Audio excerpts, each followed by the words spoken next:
जय हिंद दोस्तों, स्वागत है आपका अपनी केमिस्ट्री क्लास में। आई होप कि आप सब अच्छे होंगे और अपनी तैयारी को कर रहे होंगे। चलिए आज हम नया चैप्टर शुरू कर रहे हैं, तत्वों का आवर्ती वर्गीकरण। इसके बारे में हम डिटेल पढ़ेंगे क्योंकि इससे क्वेश्चन हमारे एग्जाम में बनते हैं। चलिए शुरू करते हैं हम। कह रहे हैं सबसे पहले तत्वों का वर्गीकरण से पहले हम तत्वों को समझ लेते हैं कि तत्व क्या होता है। कह रहे तत्व वह शुद्ध पदार्थ है जिसे रासायनिक विधियों द्वारा दो या दो से अधिक सरल पदार्थों में विभाजित नहीं किया जा सकता है। मतलब कि तत्व क्या है? किसी भी पदार्थ का मूल कण है जिसे किसी भी तरीका से आप भौतिक या रासायनिक कोई भी आप परिवर्तन कर लें, कोई भी विधियां लगा लें, लेकिन वो एक दूसरे से अलग नहीं होगा। यही आपका होता है तत्व। अब हम एग्जाम्पल में देखिए, यहाँ हाइड्रोजन को रखा है। आप सोचिएगा कि इसे हम गर्म करें, ठंडा करें या बहुत सारी प्रक्रिया लगाएं, हम इसके कण को अलग अलग कर लें तो नहीं हो सकता है। इसी तरह से हमारा ऑक्सीजन है, फिर हमारा फेरिक है जिसे फेरस भी बोलते हैं, लोहा Fe और Au है, सोना। तो ये सारे आपको जो दिख रहे हैं ये क्या है? ये एक तत्व है जिन्हें किसी भी विधि से आप इसके कणों को तोड़ नहीं सकते हैं, अलग अलग विभाजित नहीं कर सकते हैं। चलिए हम नेक्स्ट देखते हैं कि वर्गीकरण किस तरह से हुआ है। कह रहा है कि तत्वों के आवर्ती वर्गीकरण की आवश्यकता क्यों पड़ी। आप बताएं कि हमें वर्गीकरण करने की क्या जरूरत पड़ रहा है तत्वों को। तो आपने देखा होगा कि सबसे पहले हमारे बुक में दिया था कि कितने एलिमेंट है, तो 111 एलिमेंट, लेकिन अब हम देखेंगे तो मतलब कि 118 के लगभग एलिमेंट हो चुके हैं। आपका बुक अभी अपडेट नहीं किया है, तो इतने आपका तत्व हो चुके हैं। तो हमें आवर्तीय वर्गीकरण की आवश्यकता इसलिए पड़ी क्योंकि आप जानते हैं कि हम सबको याद रखना इम्पॉसिबल है, हम सबको याद नहीं रख सकते। इसलिए हमने इसको ग्रुप में कर दिया ताकि हम एक तत्व का अगर अध्ययन कर लेंगे तो उससे मिलते जुलते सारे गुण वाले तत्व हमें पता चल जाएंगे कौन कौन से सेम गुण वाले हैं। कह रहे तत्वों की संख्या बढ़ने पर उसके गुणों का अध्ययन और याद रखना क्या हो गया, धीरे धीरे कठिन होने लगा। जैसे दो चार तत्व हमें खोज में आया तो वैज्ञानिकों ने छोड़ दिया कि कोई बात नहीं, हम इसे आराम से याद रख लेंगे। लेकिन अब बताएं 118 तत्व है, याद करना पॉसिबल है नहीं ना? तो नहीं याद कर सकते आप, इसीलिए इसको वर्गीकरण किया गया, प्रेडिक्टेबल में सजाया गया ताकि इसका गुण और इसका महत्व सारे पता चल जाए एक तत्व का अगर अध्ययन किया जाए तो। इसीलिए तत्वों को उनके समान गुणों के आधार पर व्यवस्थित करने की आवश्यकता पड़ी कि गुण जिनके समान है उनको एक ग्रुप में रख दिया जाए ताकि हमारे लिए आसान हो जाए। इसी तरह से कह रहा है कि मुख्य कारण क्या इसका बना। कह रहे तत्वों का व्यवस्थित अध्ययन करने के लिए, हाँ, किसी भी तत्व के बारे में अगर आपको जानकारी आवश्यकता है, अगर चाह रहे हैं कि हम उसके बारे में जाने, तो आप ग्रुप के किसी एक तत्व को अध्ययन कर लेंगे तो आपको पता चल जाएगा कि इस ग्रुप में जितने भी तत्व उपस्थित है सबका गुण लगभग समान होगा। तो उसको व्यवस्थित अध्ययन करने के लिए हमने उसका वर्गीकरण की जरूरत पड़ा। समान गुण वाले तत्वों को एक समूह में रखना, हमने समान गुण वाले तत्वों को क्या किया, एक समूह में रख दिया। कह रहे तत्वों के गुणों को तुलना आसानी से करने में, हाँ, जब समान गुण वाले तत्व एक ग्रुप में रहेंगे तो आपको कंपैरिजन करना आसान हो जाएगा कि अगर एक उस स्लाइड में अगर आप देखिएगा कि एक रो या कॉलम में एक तत्व का गुण मिलता जुलता है तो नेक्स्ट वाला में किस तरह का तत्व आ रहा है, क्या गुण इनसे डिफरेंट हो रहा है। नए तत्वों के गुणों का अनुमान लगाने के लिए, हाँ, अगर नया नया तत्व आगे चल के खोज हो रहे हैं तो हम उनका अनुमान लगा सकते हैं क्योंकि उसका गुण किस तरह के है और हम किस ब्लॉक में उसे रख सकते हैं कि हमारा इसका अध्ययन करना आसान हो जाए। कह रहे तत्वों के गुणों में होने वाले आवर्ती परिवर्तन को समझना, हाँ, तत्व में के गुण में क्या क्या परिवर्तन आ रहे हैं इसके बारे में भी हमें अध्ययन करने में आसानी होगा। नेक्स्ट है कि धातु और अधातु में वर्गीकरण। देखिए ये प्रारंभिक अवस्था था जब वैज्ञानिकों को उतना डिटेल में पता नहीं था तत्वों के बारे में, तो उन्होंने प्रारंभिक अवस्था में इसका वर्गीकरण इस तरह से किया था। कार्य 18वीं शताब्दी में लवॉज़िए ने तत्वों का वर्गीकरण धातु और अधातु में किया था। कितने शताब्दी में? तो 18वीं शताब्दी में इन्होंने प्रयास किया। शुरुआत में लवॉज़िए ने, वैज्ञानिक ने 18वीं शताब्दी में इन्होंने कोशिश किया कि हम तत्वों को वर्गीकरण करने की कोशिश करते हैं, उनको धातु अधातु में रख लेते हैं। तो धातु आप जानते हैं कि इसका गुण क्या होता है, ये चमकीला होता है, आघात वर्धनीय होता है। हमने धातु चैप्टर में पूरा डिटेल से इस सबको पढ़ा है। आप ना पढ़े हो तो पीछे जाकर देख सकते हैं। ये तन्य होता है, धातु एक ऐसी होती है, तन्य होती है, आप इसे तार में कन्वर्ट कर सकते हैं। आघात वर्धनीय मतलब आप पीट-पीट के चादर बना सकते हैं इसका। उसमें विद्युत का सुचालक होती है, मतलब आपने जो देखा है ना लोहा जिसका हम तार बनाते हैं, एल्यूमीनियम, तांबा, ये सब धातुएं हैं जिनके तार में हम बदल सकते हैं। तो ये आपका एग्जाम्पल था। अब अधातु है, सामान्य चमकहीन होता है, इसमें कोई लाइट नहीं होता है। कर उसमें विद्युत का कुचालक होता है, मतलब इससे इलेक्ट्रिसिटी पार नहीं हो पाएगा अधातु में। ये भंगुर होता है, आप इसे एक दो हथौड़े मारेंगे टूट फूट के बिखर जाएगा। कर आघात वर्धनीय तथा तन्य नहीं होते, इसे ना ही आप चादर बना सकते हैं और ना ही इससे आप तार में बदल सकते हैं। एग्जाम्पल में आपका है ऑक्सीजन, सल्फर, कार्बन, ये सारे क्या है आपके लिए, ये सारे अधातुएं हैं। कह रहा है कि यह तत्वों के वर्गीकरण का सबसे प्रारंभिक और सरल तरीका था। बहुत स्टार्टिंग में वैज्ञानिकों ने इस तरीके से तत्वों का वर्गीकरण के बारे में हमें बताया था। धातु और अधातु का वर्गीकरण की सीमाएं, मतलब कि क्या दोष पाया गया कि इसको रिजेक्ट कर दिया गया, आगे ये से पीरियोडिक टेबल नहीं सजाया गया। यह वर्गीकरण बहुत साधारण था, इसलिए तत्वों के गुणों का समुचित अध्ययन नहीं किया जा सका। मतलब कि पूरी तरह से पता ही नहीं चला कि तत्व के गुणों के बारे में, इसलिए इसे पीरियोडिक टेबल में सजाना मुश्किल होने लगा। यह धातु और अधातुओं के बीच की भिन्नता को पूरी तरह नहीं समझा सका। यह धातु और धातुओं के गुण को समझा ही नहीं सका पूरी तरह से, इसलिए दिक्कत होने लगा, ये रिजेक्ट कर दिया गया। जैसे एग्जाम्पल में आप रख लीजिए सोडियम और प्लेटिनम, दोनों क्या है, दोनों धातुएं हैं। आपको भी पता है कि सोडियम और प्लेटिनम दोनों धातुएं हैं, लेकिन इनके गुणों में क्या है, काफी अंतर है। सोडियम और प्लेटिनम के गुण में बिल्कुल डिफरेंट है, इसलिए इन्हें पीरियोडिक टेबल में सजाना मुश्किल होने लगा। इसलिए ये थ्योरी लगभग का क्या कर दिया गया, रिजेक्ट कर दिया गया। इसलिए अधिक वैज्ञानिक और व्यवस्थित वर्गीकरण की आवश्यकता महसूस हुई। उन्हें लगने लगा कि नहीं, इससे तो काम नहीं चलेगा। कह रहे अब दूसरा में किया, सेकंड कर दिया कि मतलब सेकंड आया कि संयोजकता के आधार पर वर्गीकरण। कुछ वैज्ञानिकों ने इस आधार पर भी वर्गीकरण करने की कोशिश किया। कारण के अनुसार समान संयोजकता वाले तत्वों को एक ही समूह में रखा गया। आपको भी हमने पढ़ाया है पीछे की संयोजकता क्या होती है, मतलब कि आप किसी भी तत्व का अलग इलेक्ट्रॉनिक विन्यास अगर आप निकाल रहे हैं, अगर लास्ट में जितने उसके इलेक्ट्रॉन आते हैं सबसे बाहरी कक्षा में, उसी की उस तत्व की वह संयोजकता होती है। तो कह रहा है कि जिनकी संयोजकता समान है उसे एक ग्रुप में रख दीजिए।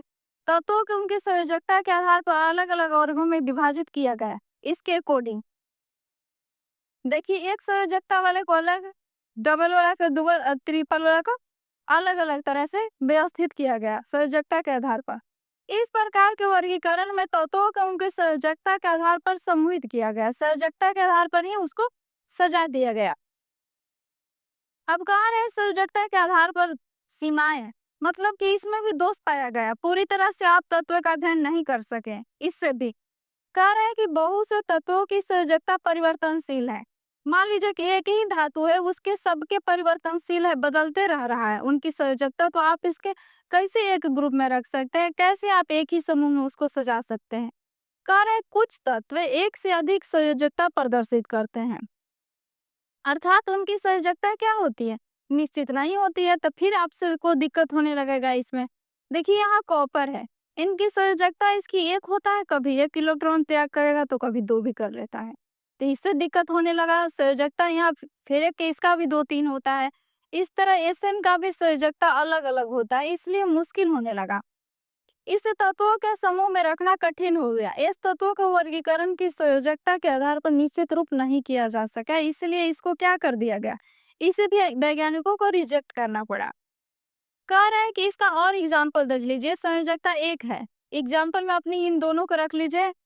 यह धातु है, देखिए इसके संयोजकता एक है, थी धातु है, समान विद्युत और उष्मा का क्या है, ये अच्छा चालक है सोडियम। लेकिन यहाँ क्लोरीन देख लीजिए, इसकी संयोजकता भी एक है लेकिन बिल्कुल डिफरेंट हो गई, धातु था ये अधातु हो गया।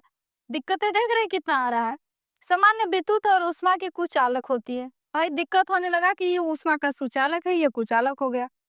इस तरह से इनके डिफरेंस गुण होने के कारण भी ये थ्योरी क्या कर दिया गया था, रिजेक्ट कर दिया गया था। फिर इसके भौतिक एवं रासायनिक गुण एक दूसरे से पूरी तरह भी अलग हो गए।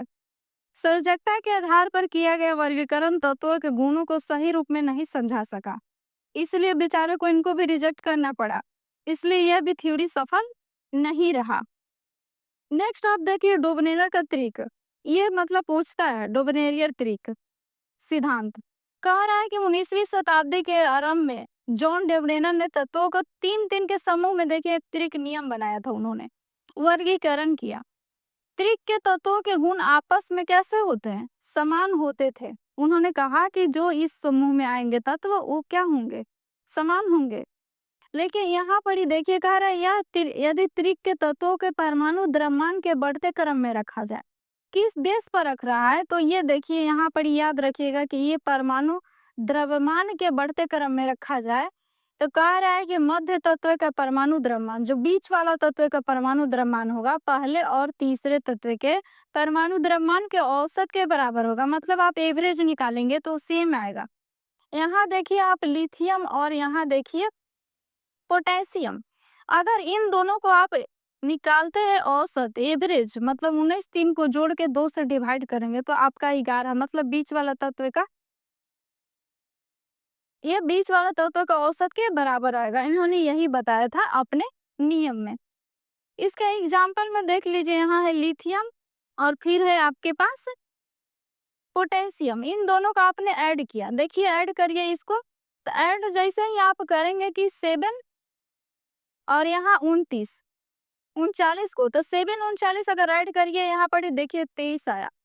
तो 23 जैसे आया तो आप देखिएगा कि ये बीच वाला तत्व जो है आपका सोडियम, इनका परमाणु द्रव्यमान इन दोनों के औसत के बराबर हो गया। मतलब क्योंकि हम परमाणु द्रव्यमान पर ही व्यवस्थित कर रहे थे, इन्होंने वही नियम में बताया। परमाणु द्रव्य पहले और तीसरे का परमाणु द्रव्यमान के औसत आया। इस तरह से इन्होंने तत्वों को सजाया डोबरेनर ने। इसी तरह से कैल्शियम और बेरियम को देखिए, यहाँ इसका 40 है परमाणु द्रव्यमान, यहाँ 137 है। इन दोनों का आप ऐड करिए, 40 को और 137 को, दोनों का ऐड करके 2 से डिवाइड, मतलब एवरेज निकाल रहे हैं आप। जैसे एवरेज निकालेंगे 88.5 आएगा, मतलब इस साल स्ट्रांसियम का ये आ गया औसत। इन्होंने इस तरह से तत्वों के परमाणु द्रव्यमान को व्यवस्थित करके बताया कि इस तरह से तत्वों को सजाया जा सकता है, जिससे हम इसे आसानी से समझ सकते हैं। कह रहे दोनों तरीकों के मध्य तक का तत्व परमाणु द्रव्यमान पहले से तीसरे के औसत के लगभग बराबर माने गए इस नियम में। एक और उदाहरण आप देख लीजिए इसका दोनों का। कह रहा है कि अगर कैल्शियम और यहाँ पर आयोडीन को दोनों को ऐड करेंगे तो इतना आ रहा है 80, तो इसका बराबर आ गया। लेकिन इसको भी ज्यादा देर तक ये भी नहीं चल पाया। जैसे ही मतलब आप पोटेशियम, मतलब कि पोटेशियम तक गए तो सही से आ रहा था, लेकिन कुछ कुछ तत्वों का इसमें भी प्रॉब्लम आने लगा। मतलब कि दो तत्व को आप रख रहे हैं और तीसरा का औसत निकाल रहे हैं परमाणु द्रव्यमान को जोड़कर के, तो नहीं आ रहा था। इसलिए ये भी मतलब जो सिद्धांत आया था उसको भी बाद में रिजेक्ट करना पड़ा, ये भी तत्व पर अप्लाई नहीं हो सका।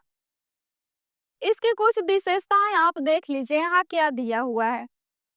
कारण यहाँ पहले देखिए इसका डुबनेरा का त्रिक तत्वों को वर्गीकरण का पहला वैज्ञानिक प्रयास था। इन्होंने वैज्ञानिक तरीके से अच्छा से प्रयास किया था तत्वों को वर्गीकरण करने के, कि हम कैसे तत्वों को बांट सकते हैं, जिसमें समान गुण वाले तत्वों को तीन तीन के समूह में व्यवस्थित किया जा सकता है। इन्होंने यही बताया था अपने नियम में डुबनेरा ने। इस तरह से आप यहाँ देखिए इनकी विशेषताएं कुछ हुई। मतलब वैज्ञानिक तरीका से इन्होंने पहली बार तत्वों को सजाने का प्रयास किया था। इनसे पहले लववाजे भी आए, उन्होंने भी अच्छा से नहीं बताया था। इन्होंने पहला बार वैज्ञानिक तरीका से बताया। मतलब धीरे धीरे अब हम पीरियोडिक टेबल की ओर बढ़ेंगे। कार्य त्रिक के तीनों तत्वों को रासायनिक गुण क्रमबद्धता में दिखाई गई। मतलब दिखाया गया कि इन तीनों जो तत्व हैं, कैल्शियम, बेरियम, ब्रोमीन और आयोडीन, इनको एक ग्रुप में रख दिया जाए, क्योंकि इन दोनों को जोड़ करके इनका परमाणु द्रव्यमान इनके औसत के बराबर आ रहा है। मध्य तत्व के भौतिक एवं रासायनिक गुण पहले और तीसरे के बीच के गुण को प्रदर्शित करेगा। मतलब कि इनका और इनका जो भौतिक गुण है उसी से इनका भी भौतिक गुण मैच करेगा, जो इसका औसत आ रहा है। मतलब ब्रोमीन का गुण क्लोरीन और आयोडीन से मैच करता हुआ आपको दिखाया गया था। इन नियम से ज्ञात होता है कि तत्वों के गुण उनके परमाणु द्रव्यमान के साथ नियमित रूप से बदलते हैं। मतलब कि जैसे परमाणु द्रव्यमान बदलता है दूसरे तत्व के साथ, उसी तरह से ये भी चेंज होता रहेगा, नियमित रूप से बदलते हैं। अब हम नेक्स्ट समझते हैं। अब आ गए न्यूलैंड्स अष्टक का नियम, न्यूलैंड्स का अष्टक नियम। अब इन्होंने भी, एक वैज्ञानिक है, इन्होंने अपना भी कुछ मत दिया था। कह रहा है कि सन 1866 में 1866 में जॉन न्यूलैंड्स ने तत्वों को उनके परमाणु द्रव्यमान के बढ़ते क्रम में व्यवस्थित किया। उन्होंने भी किस व्यवस्था पर कर रहा है, जिस तरह से डुबनेरा ने किया था, सेम वही पैटर्न इनके पास भी है। मतलब कि परमाणु द्रव्यमान पर उन्होंने भी रखा था और इन्होंने भी रखा है। कह रहे हैं उन्होंने पाया कि प्रत्येक आठवें तत्व, जो शुरू के प्रत्येक आठवां तत्व, जैसे आपने प्रत्येक आठवां तत्व के गुण पहले तत्व के समान होते हैं। मतलब कि जैसे संगीत में आठवें स्वर पर पहला स्वर दोहराया जाता है, वैसे ही तत्वों के गुण भी आठवें तत्व को दोहराते हैं।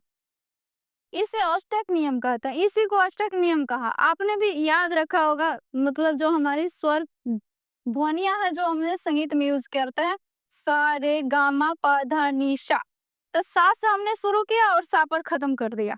तो इस तरह से इन्होंने तत्वों का गुण भी डिसाइड किया था कि इस तरह से हम तत्वों को सारे गामा पे सजाएंगे, और इस तरह से उनके गुण को डिसाइड करेंगे। हम इस तरह से सजाएंगे तत्वों को, तो हम अपना पीरियोडिक टेबल सजा लेंगे। यही इनका अष्टक नियम है। सारे गामा पे सजा के इन्होंने बताया था कि पहला तत्व का आठवां तत्व उसके गुण से मैच करेगा, सब कुछ मैच करेगा उसका।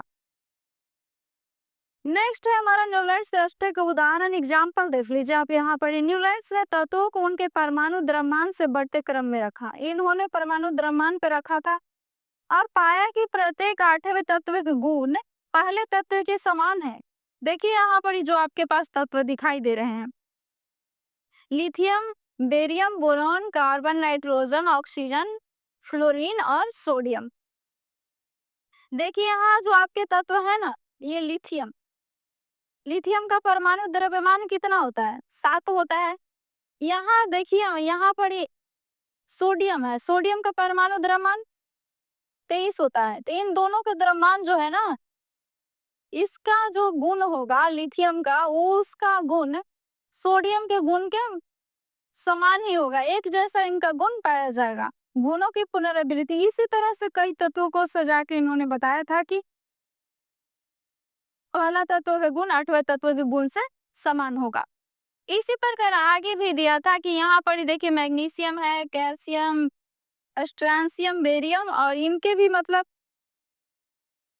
इनके गुण है पहले के लिथियम और दो बेस से, ऐसे करके मतलब आगे बढ़ाते जाइए। अब इनका गुण आगे वाला से गुण से मैच करेगा, फिर इसका बोरॉन का इसके आगे वाले आठवें से। इसी तरह से इन्होंने बताया कि प्रत्येक पहला का आठवां से गुण मैच करता हुआ आपको नजर आएगा। आठवां तत्व सोडियम के गुण पहले लिथियम के समान होंगे, मतलब इस तरह से इसका गुण दर्शाया गया।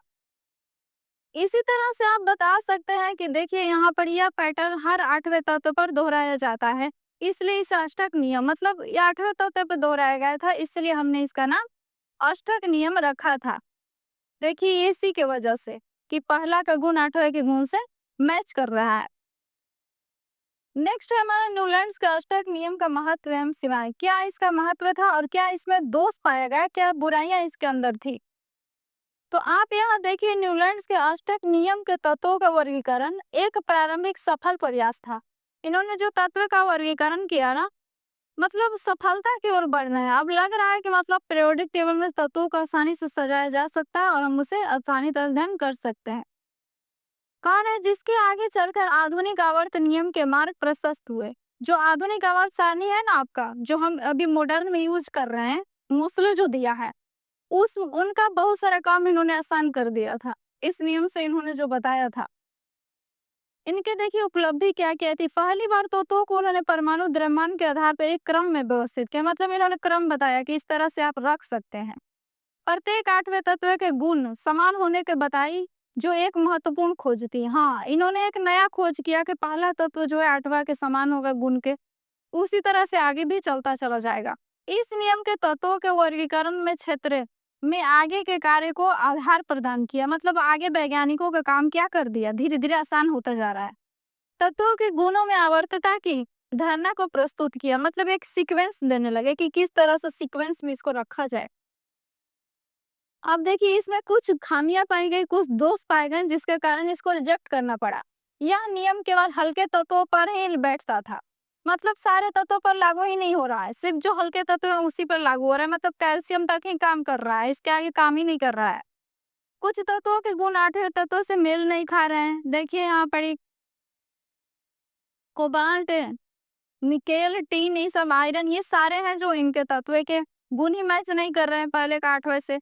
इस तरह से भी रिजेक्ट हुआ। कई असमान तत्व एक ही समूह में आ गए, जैसे कोबाल्ट और निकेल, ये एक ही समूह में आ गए, बल्कि दोनों एक दूसरे के मतलब बहुत गुण में डिफरेंट है, अलग अलग गुण इनके बीच है।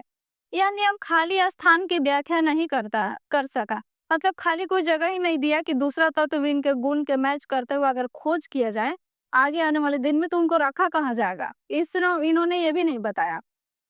कह रहे यादपी अष्टक नियम में कुछ कमियां थी, फिर भी यह तत्वों को वर्गीकरण की दिशा में एक महत्वपूर्ण कदम था। मतलब बहुत सारी चीजें इससे पता चला, मार्ग आसान हुआ और आधुनिक आवर्त नियम की नींव साबित हुआ। मतलब उन्होंने भी इससे बहुत सारा प्रेरित होकर मोस्टली भी इस पे काम किए हम।